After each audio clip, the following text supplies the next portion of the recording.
Hello and welcome to Into the Mythic. I'm Leanne O'Donnell and I'm here on the southwest coast of Ireland with Polo Colmán. This is a series of podcasts where we explore Ireland's ancient myths from new perspectives and see what resonances they have for us today. This week's story is a great yarn. It takes us right back into the mythological myths of Ireland's past, giving us a narrative to explain where we, the Irish, came from and how we ended up here. And if you've ever wondered why there are so many stories in Irish culture that have the sense in them that we're sharing this island with magical unseen neighbours, well, today's story offers some rich context for those beliefs. Well, every culture tries to come up with a story of where they're from, the origins, and we are no exception in Ireland. And it comes in the form of a whole variety of versions of a book or a story or a collection of stories called Lara Gabhála na hÉireann, the book of the invasion or the taking of Ireland, which was told orally for many hundreds of years, and by about the 8th century began to be written down and compiled. So it's quite contradictory and confusing and jumps here and there all over the place. But the basic story is a wonderful tale. So this is our story about where Irish people came from and why we're here on this island. Exactly, yes, yeah. And there's a lot of truth in the myths as well, because in the story you'll hear they come from the south, and if you follow through in a much more historical, genealogical or genetic way, waves of people did come from the different areas, different directions that are described in this story, Lara Gabhála na hÉireann, or in the book. So that's it's myth built on truth, containing the kernel of truth.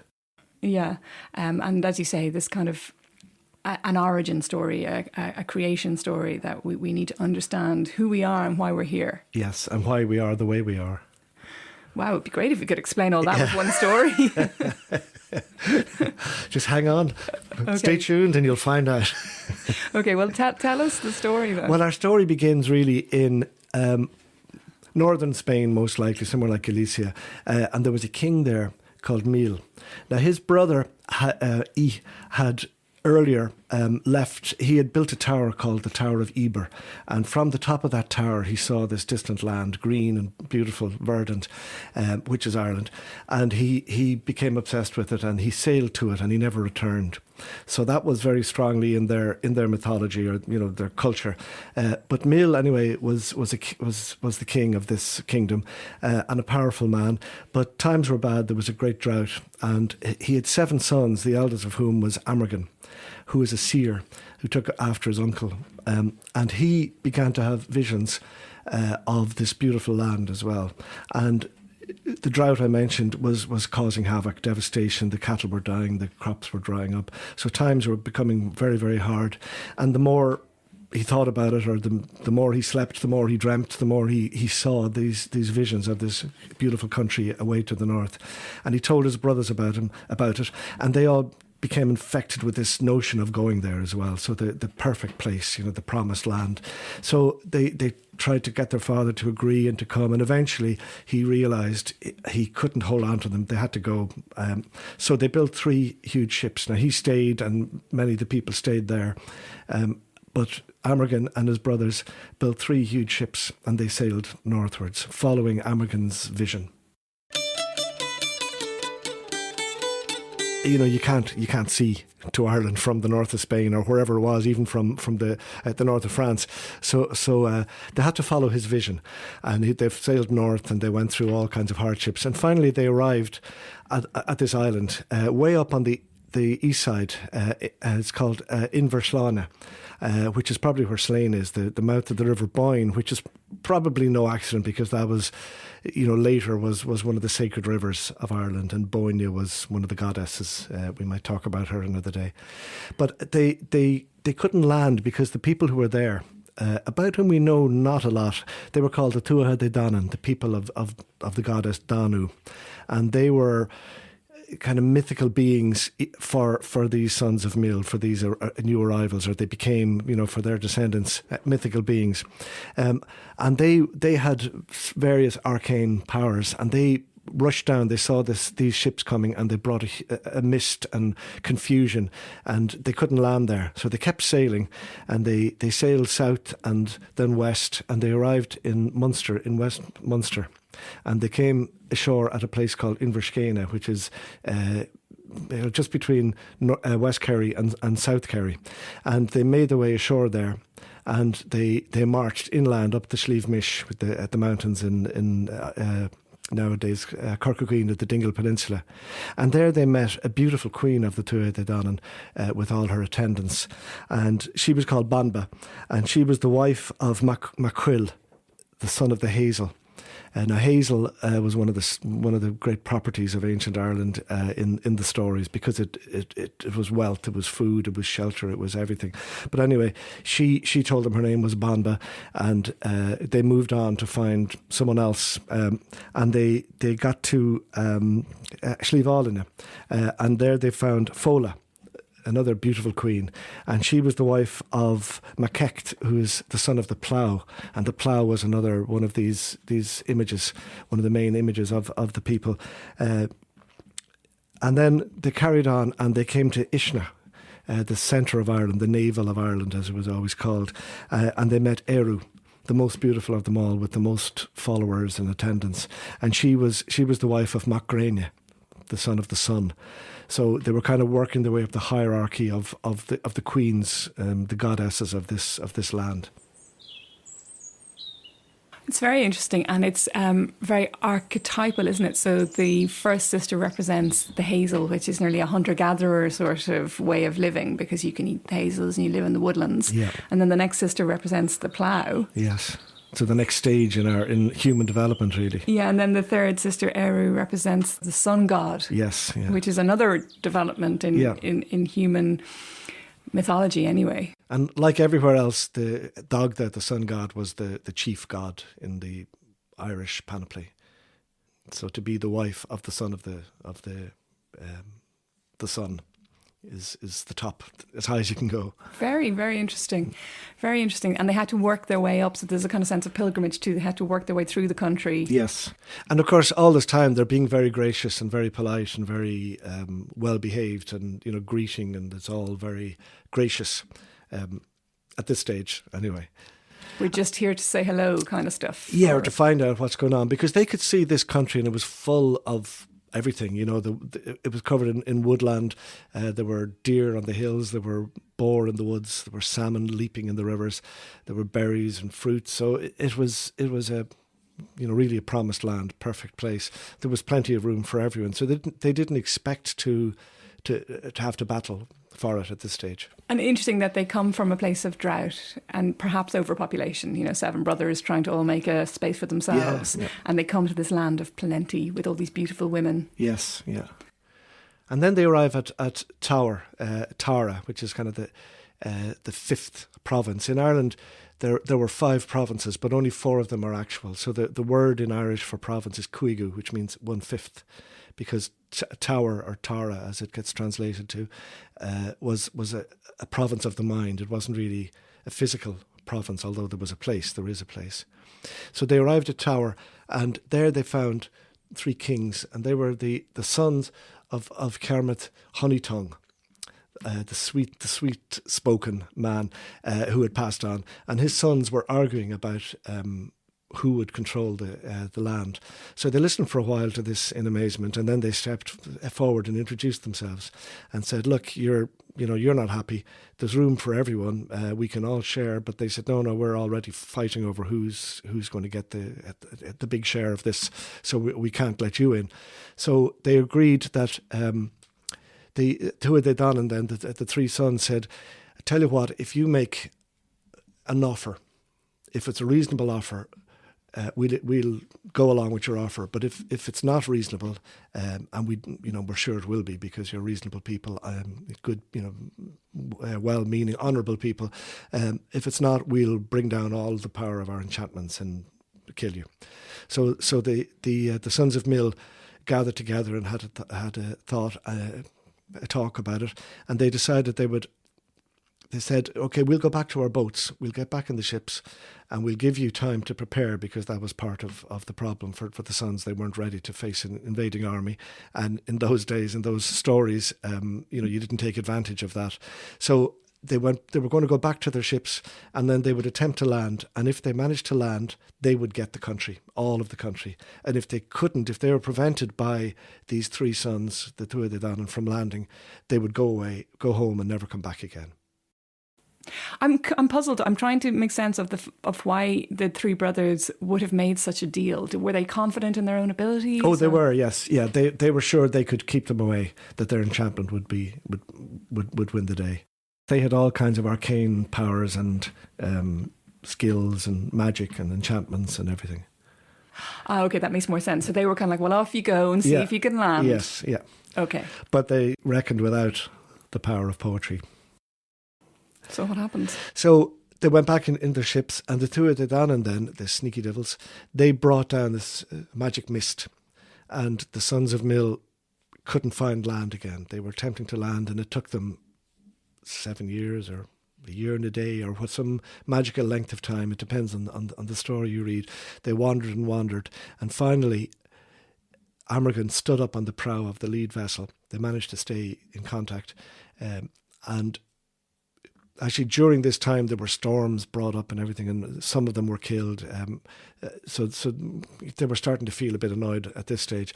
But Amergin got up on the prow of the ship, and he chanted the first poem that was ever heard in Ireland. And as you know, poetry has great power. So the poem cut through the power of the Tuatha De Dannan, and the mist cleared, and they were able to see their way ashore. And that is, to this day, remembered as the first poem that was ever spoken in Ireland. It's called The Song of Amergin. I'd like to do a version by a wonderful poet, Paddy Bush, who writes in Irish and in English. And he's taken the poem, he hasn't really changed it very much, but he's put a really nice little schlacht on it. I don't know what the word would be in English, but anyway, it's called Cushcame Amergin, or the Amergin, the step of Amergin.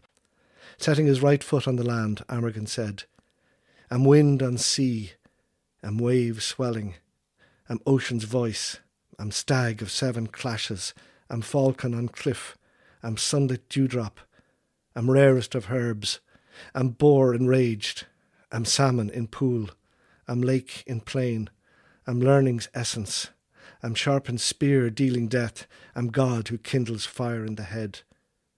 Who makes smooth the stony mountain, who elucidates the lies of the moon, who proclaims where the sun will rest, who leads starlit waves like cattle from the ocean. On whom do these starlit waves smile? What troop, what god edges blades in a plague-struck fortress? Keening of weapons, keening of wind." So it's pretty powerful even today. And it's a real incantation, isn't it? Yes, yeah. And in it he makes himself one with the land. So he's saying, I am the land, I am Ireland, I am this country. I am the wind, I am the boar, I am the stag on the hill, I am the wind blowing over the grass, I am the grass, I am the earth. So is that the magic? By identifying himself with the country, he then claims it? That if he becomes the land, then he can be part of it? Yes. So he's claiming it by becoming it. Wow. And I'm just thinking, in terms of the inbuilt meaning to that then, that poetry had the power to cut through the enchantment. Yes, yeah. So the craft, the wordsmithing and the craft of words. Oh, absolutely. Even for many hundreds of years later, in the at the Brehon laws, the legal system that existed up until the 16th century, there were very strict rules about writing poetry, that you couldn't write satires against people because a satire could destroy somebody. So it had to be justified. You had to, a bit like libel laws today. A poet couldn't just decide, I don't like you, I'm going to write a satire about you. It was governed by rules. So the power of the spoken word was enormous, considered enormous by these people. The incantation. Yes, yeah. And in some stories they flay the skin off a person with words. Boils and blisters arise and the skin falls off because the satire is so strong. Again, I've got the sense of the kind of progression of human culture, that we're going from the hazel trees being the source of life, the plough being the source of life, the sun god, and then the next level that can transcend all of that is poetry and the spoken word. Yeah. And it's like the evolution of human culture, where one thing comes and is more powerful than the thing that went before it. Yes, yeah, very true. And now we're in the age of technology that can kind of cut through all of that. Yes, yeah. And each time period believes that its power is inviolable and that it's going to endure, and then something comes that can cut through it. Yeah. And what happens to the Tuatha De Dannan then? Well, we'll come to that now. The sons of Mill, needless to say, are somewhat miffed at their treatment. So they make their way ashore. The mist has dispelled, the storms have calmed, thanks to Amergan's poem. And they begin to prepare for battle. They make their way to an area that'll be suitable for battle, and they prepare themselves. And remember, this is a culture that they're bringing with them that is very warrior-based, very, very battle-oriented. But it's all about the panoply, the show. They prepare themselves, they anoint their bodies, they bathe, they go to the sweat lodge, they bathe, they anoint themselves with oils, they put lime in their hair to make it stand up, to be very ferocious looking. They put, with woad, blue dyes and so on, they put arcane symbols all over their naked bodies. Then they show off at the other end of the battleground how good they are by racing back and forth, doing salmon leaps, they're called, and throwing their spear in the air and catching it before it hits the ground, tumbling, turning, doing, showing how strong, how quick, how agile they are. As their chariots are racing back and forth, driven by their chariot driver, they leap out onto the shaft of the chariot and turn somersaults and throw their spears in the air and catch it before it falls to the ground, all this kind of thing. So the other side are thinking, oh God, I'm not facing him, I'm staying away from that guy. And by the time they meet in battle, they're demoralised, and they're, so it's not going to be as fierce as it might have been. So they start doing this. They go into their battle preparations, they get the battle lust, they go into a sort of berserker style rage. Tuatha De Dannan, of course, had no intention of fighting because they didn't expect to. So they come floating down the hill to the battleground, men, women and children, and they're wearing flowing robes of linen and silk or whatever it was they used then, scattering flowers before these sons of Mill, who are gone into their battle rage. The red veil of battle is over their eyes. So they charge back and forth with their spears, their javelins, their swords, the crescent blades on their chariot wheels, back and forth, until finally there's none left of the Tuatha De Dannan standing or alive. And they come to a halt together, puffing, panting, sweating, covered in blood. And as they cool down, both physically and metaphorically, and the mist of anger dissipates and the veils of anger fall from their eyes, they see the destruction and they realised they've done a terrible thing or a dishonourable thing. They've killed unarmed people. They've killed women and children. So they stand around aghast. But they're quite practical people, and they begin to talk about it. And Amergan says, look, we can't undo this. So what we'll do is we'll retire for the night. We'll rest. We'll sleep. And in the morning, we'll get up and we'll go down and gather up all these people. And we'll bury them and we'll give them due honour. We'll give them the respect we hadn't shown them in the battle, and we'll raise a great mound over them and we'll honour that place forever. So they wrap their great cloaks around themselves and they lie down and they go to sleep. And in the morning, the sun is shining and they get up to go down to the battlefield to perform this grisly task. And they find nothing. There's no people, there's no blood. They've just found the marks of their horses' hooves, the chariot wheels, the flattened grass of their mad rushing back and forth, and the Tuatha De Dannan are gone.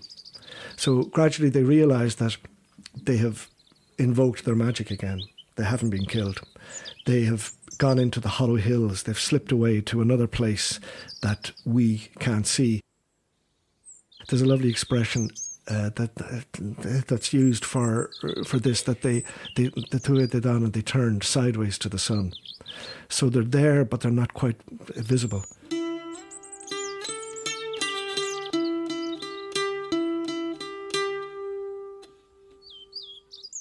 But at Midsummer and at Halloween, the two big mid-year festivals, turning festivals, the veils between the worlds are at their thinnest, so that's when you'll see them most. So the Tuatha De Dannan became the Sidhe, the fairy folk of Ireland. So the Sidhe are this noble, tall, beautiful race of people with their kings and their queens and their warriors and so on. And they live in the Hollow Hills is what they were, it always was called, but basically in another dimension, which is not always visible to us unless we were, we mere humans, we sons or descendants of the sons of Mill, unless we're more empathetic, maybe more aware of these kind of things, or when the veils are at their thinnest. And that's why at Halloween and at Midsummer you'd be more likely to see them. So they're there all the time, but they haven't gone away, but they're not part of our world. So they're here, but we can't see them. Yes. It's after the battle, after the violence and the aggression of the Sons of Meal, they slipped into another dimension. Exactly. And their memory was honoured, like right up until very recently. When you go through the collections, the folklore collections that were collected in the 1930s, and even a bit later, but there was huge respect for those folk, for the Sidhe, the people of the Sidhe, the people at the Tuatha De Dannan. In the 19th century, as the 20th century wore on, they became more and more reduced to fairies and fairy tales and little elfy things, but in the minds of people they were much more noble and fearsome and something to be feared, but also to be respected and honoured. I know from some of the folklore that if you fell asleep in the wrong place or at the wrong time of year, you could end up in the dimension with the Sidhe. Yes, and at Halloween we always used to jump the bonfire. And the risk of jumping the bonfire, or the thrill of jumping the bonfire for me, was that you might jump into their world and not be in this one. Fairy thorns as well have a strong. In Irish they're called bright trees, not fairy trees, but they're gyal, the brightness, and they mark the doorway to their realm. So sometimes if you went there, you could slip into their realm. If you sat down under the thorn tree, the hawthorn or the blackthorn tree, whichever it was, you might wake up, they might slip you into their world. Wow, or going into fairy forts as well. Yes, yeah. The rats, the rings, the circle enclosures, the ruins of which dot the country more than any other archaeological remains, they're still very strongly associated with the Tuatha De Dannan and the Sidhe. And my own memories of what would happen to you if you slipped into that other world were that there was a potential for sort of wonderful wealth and experience and music and gold, but also a real element of mischievousness and risk. Like you might not be able to come back. Yes, yeah.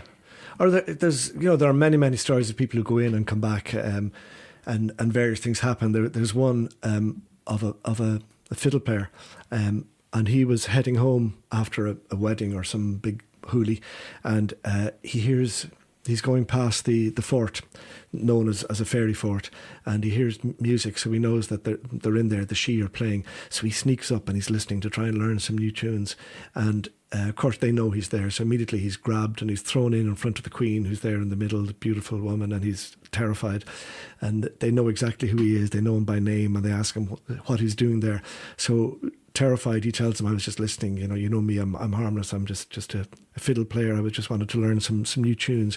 So she looks at him and she realises that there's no harm, he wasn't doing anything bad. So she says, well, we'll let you go if you promise to play for us tonight. So he said, I'd like nothing better. So he joins in with the group who are playing, and he takes out his fiddle and he starts playing, and he teaches them some of his tunes, and he learns lots of theirs, and they play for hours and hours. And finally he's exhausted and he falls asleep, and when he wakes up it's full morning, and of course there's no sign of anyone, and he heads off home and he's humming all the new tunes he's learned in his head. And when he gets to his house, it's just a ruin, nettles growing through it and trees over it, and someone comes along and says, oh my God, it's you've been gone for so long. And he's gone for 50 years or some period of time, and from then on, of course, he's famous because he has all these wonderful tunes, and he was the man who disappeared and came back 50 years later looking exactly the same age. Wow, they were wonderful stories to capture a sense of living alongside ancient magic. Yes, yeah. That if we're the kind of descendants of the sons of Meal, we're here and we're living life on one dimension, the one that we were all agreed to see and understand. But here in Ireland, in the landscape, through certain portals, there's a way into this other magical world that is coexisting alongside us. Yes, exactly, yes, yeah. That we can slip into. Yeah. If we're lucky or not so lucky. Or not so, it depends, yeah. Depends, yeah. And I like the association there that that's where the great music comes from as well. So he gets these wonderful songs by slipping into the other dimension. Yeah. There was a lovely story from, not a story, a lovely event that happened when the folklore collectors were travelling the country and into Scotland and the Isle of Man, and they collected vast amounts of stories, poetry, music, dance, all that kind of stuff, and it's all in this national collection in Ireland. It's a wonderful resource. But when they were travelling, there was one woman who gave a lot of stories about the fairy folk, about the Sidhe, and she's telling all these stories. She's a bit aware that as she's telling the stories, and the man is writing them down or recording them on the wax cylinders, and is very eager to get the stories, that it's not really done anymore to tell these stories. You know, this is in the 1930s or 40 or so. I'm not sure when exactly it was. And she's telling him and the stories, and then she kind of pauses, and he asks her, "Do you believe in the fairy folk?" And she says, "Oh no, of course I don't, but they're there." And I think that really represents the way most of us in Ireland feel. I don't believe them, but they're there. Wow, that's wonderful. That's a perfect encapsulation of the Irish attitude to these things. Yeah. The other thing that is in my mind is how you address them or how you speak of them, because it's my understanding that you're supposed to call them the good people. You're not supposed to use the words that you've used to describe them. You're not supposed to. I mean, I think in a story there's kind of a license to people because you have to tell them, but when you're talking about them in normal life, you use euphemisms like the good folk, the others, but the Sidhe is what they're called, so that's fine. They're the people. But you shouldn't call them. You shouldn't call them fairies. You shouldn't. That's only a new thing. I think Yeats was one of the first to use that word with the Faery. It was very, I suppose, late Victorian or Edwardian or something. But those kind of stories began to appear then, and in a fae kind of way, But out of respect, you're supposed to say, I would have thought you call them the good people. The good people, yes. Yeah, the good people. Yeah, and they always hear you. It was one of the reasons why people weren't, praise was never given unless they said, God bless it, or made some reference to God. Because if this praise was given, the Sidhe would hear like about a child being wonderful, and they might decide to take that child and replace it with a facsimile, a changeling, as they were called. It's quite an ambivalent relationship, isn't it, between the sons of Meal, us, and the people that we displaced, the good people who are living. There's both all these riches that they have to offer, but there's a sense of, there's potential malevolence there, isn't there? There is, definitely, yes, yeah. You'd want to be careful of them and not offend them and pay them due respect. Exactly, you would. And the changeling thing is a big thing, the idea that they might switch children, healthy children, for exactly, yes, demons. And that was the reason that boys... small boys, when they were toddlers, up to the age of 5 or 6, they never had their hair cut, and they always wore a kind of a pinafore, just like the girls, so they couldn't be told apart. And that was, of course, because in those days it was more valuable to have a boy than to have a girl, because a boy would farm, and a girl you had to provide a dowry for. So economically it was a bit of a drawback. So they wanted to. They didn't want to lose their boys, so they dressed them all the same. So the Sidhe would be, in some way, confused and wouldn't take the value of the child. Yeah. Yes, there is a sense of living alongside somebody who isn't necessarily on your side. But I wonder, is that intergenerational, ancient ancestral guilt for whatever the incoming tribe did to the existing people? Yeah. Yes. It's like, if we don't honour their memory now or the magic of them now, then they're going to get us back. Yeah, it's true. I also wonder, in a modern take on it, that by understanding the kind of the landscape as inhabited by these animate beings with consciousness, it then creates a scenario where you have to have respect for that landscape. Exactly. So if the good people are living in the mounds and hills of Ireland, and the the trees are sacred to them, then you can't just go around willy-nilly doing whatever you want with absolutely, absolutely. A neighbour of ours just last year told us a story of when he was young. He and his brothers, they had a JCB, an earth-moving digging machine, and one of his brothers was hired by a local man to come to his farm to dig up a fort, one of these ring forts, the fairy forts as they're called, a rath, to remove it so that he could, use the land. And our friend tried to tell his brother this crazy, very dangerous, foolish thing to do, but the brother, he was going to get paid well, but it obviously affected him a little bit. But on the day of the deed was to be done. Our friend went up with his brother to try and talk him out of it again. And when the brother drove into the field in his big machine, he stopped for a moment and the machine cut out and he just couldn't start it again. So he realised he was being given a warning, so he didn't do it. Wow. And this man told us this story, and that's the way it is. That's the way it was. That's the way it happened.